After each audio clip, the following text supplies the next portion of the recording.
Assalamualaikum warahmatullahi wabarakatuh. Bismillahirrahmanirrahim. Alhamdulillahilladzi atana bi syahri ramadhana bi fadli rabbina wa lailatul qadrihi qad nazalat tuba liman talabaha kama thabat. Ya sayyidi sholatu wassalam alaika ya ra'ufu ya rahimu wal ali qad usri'atil hawaiju bikal hudar ridhal futuhul faraju. Ya ayyuhal ghawthu salamullah alaika rabbini biidnillah wangdur ilayya sayyidi binadrah musilatil lil hadratil aliyah.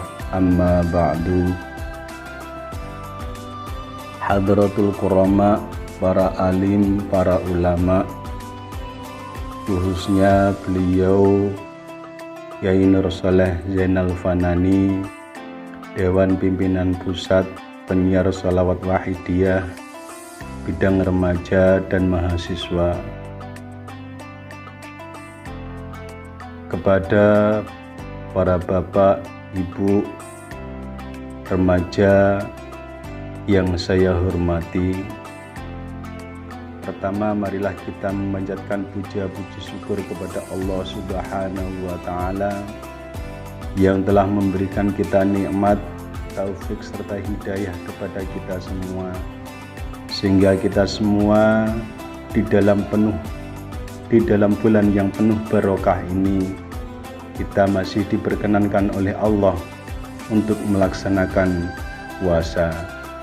Mudah-mudahan dalam bulan yang penuh barokah ini kita bisa melaksanakan puasa 1 bulan penuh dan mendapatkan ridho dari Allah Subhanahu wa Ta'ala. Amin amin ya rabbal alamin.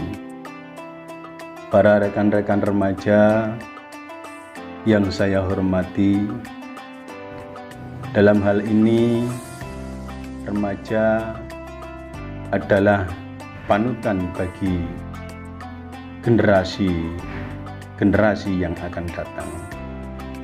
Oleh karena itu, adab yang harus dilakukan oleh seorang remaja adalah adab yang sangat baik.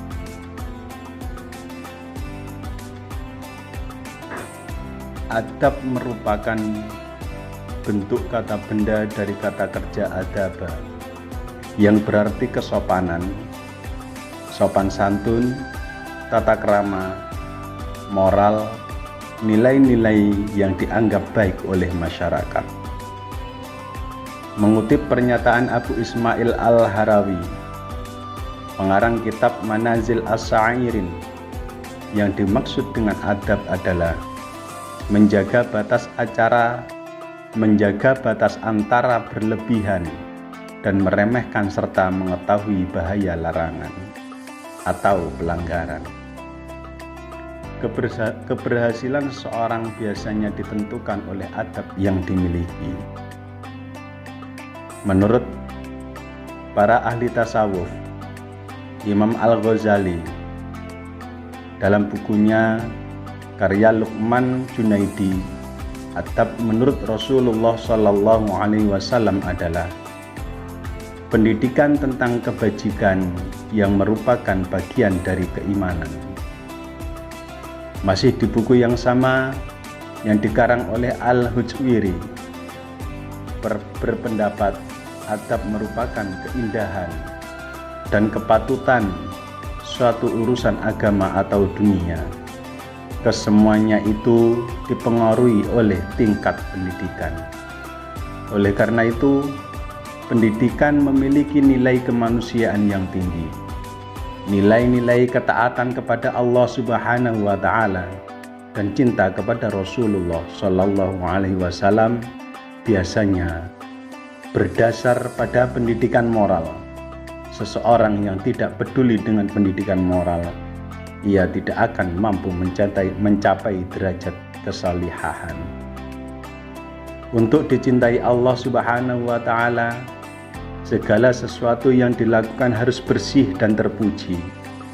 Sebab itu, adab merupakan bagian dari keseluruhan kegiatan ibadah, seperti menutup aurat, berwudu, mandi, bersuci, bahkan melaksanakan mujahadah harus memakai adab. Semata-mata hal itu dilakukan karena mereka akan menghadap Allah Subhanahu wa Ta'ala.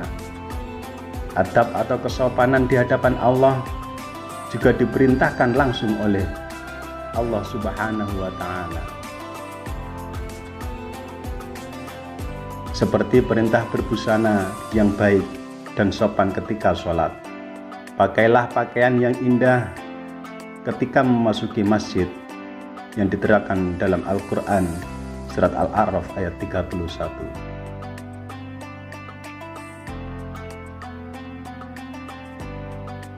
Di dalam berdoa ada beberapa adab yang mesti diperhatikan oleh semua manusia, oleh kaum muslimin, dengan tujuan agar doa yang kita panjatkan kepada Allah Subhanahu wa Ta'ala dikabulkan oleh Allah Subhanahu wa Ta'ala. Ahmad bin Muhammad bin Ajibah bil Hasani dalam Iqas Al-Himam di Syarh Al-Hikam mengemukakan ada 4 adab yang dilakukan ketika memanjatkan doa atau melakukan mujahadah. Pertama, niat yang ikhlas, semata-mata melakukan perintah Allah Subhanahu wa Ta'ala, agar apa yang kita laksanakan menjadi ibadah. Berdoa merupakan bentuk pengabdian, artinya doa mesti bersifat meminta, bukan menuntut kepada Allah Subhanahu wa Ta'ala. Hal itu karena menetapkan menyangkut seseorang telah tertulis sejak zaman azali, bahkan sebelum permintaan mereka dipanjatkan, tetapi Allah berkuasa untuk memberi, menahan, dan menolak permintaan hambanya. Yang kedua, pengajuan doa harus dibarengi dengan ibadah yang tekun, mengharap keridhaan Allah Subhanahu wa Ta'ala. Bila kualitas doa kita itu sesuai dengan kehendak Allah dan tidak dikotori dengan rasa riya, ujub, sombong, dan tergesa-gesa karena menuruti hawa nafsu. Bila demikian, ibadah pun tidak akan sempurna, bahkan akan tertolak di sisi Allah Subhanahu wa Ta'ala. Ibadah bukan karena Allah bisa dikategorikan sebagai ibadah yang menyentuhkan Allah Subhanahu wa Ta'ala, dan itu termasuk dosa besar. Yang ketiga, bersikap pasrah dan menyerahkan diri kepada Allah. Doa akan mendapatkan setidaknya 3 respon yang berbeda. Yang pertama, lantaran memang baik untuknya. Yang kedua, menunda karena belum membutuhkan dan dapat diganti dengan yang lainnya atau diberikan saat di akhirat. Yang ketiga, ditolak oleh Allah Subhanahu wa Ta'ala karena akan berdampak mudarat pada orang yang bersangkutan atau orang yang berdoa. Dan yang keempat, ketika berdoa telah terkabul, maka apa yang telah diminta harus digunakan sesuai dengan kebaikan-kebaikan. Apa yang telah dikabulkan harus ditunjukkan pada perbuatan baik yang diridhai oleh Allah Subhanahu wa Ta'ala. Dan adab tidak terbatas pada persoalan-persoalan tradisional atau transcendental, tetapi juga mencakup tata krama, berinteraksi dengan sesama. Tentu berbeda antara adab terhadap Allah dan Rasulullah, dan adab kepada guru, murid, orang tua, atau tetangga. Oleh karena itu, para remaja, kita sebagai remaja penerus perjuangan, kita harus selalu menomorsatukan adab, karena adab ini adalah bentuk akhlak yang harus kita perbuat. Demikian yang dapat saya sampaikan. Semua hilaf saya mohon maaf yang sebesar-besarnya. Akhirul kalam, wabillahi taufiq wal hidayah, wa min Rasulillah sallallahu alaihi wasallam asyafa'ah, wa min ghausi hada zaman radhiyallahu an anadrahul barakah. Wassalamualaikum warahmatullahi wabarakatuh.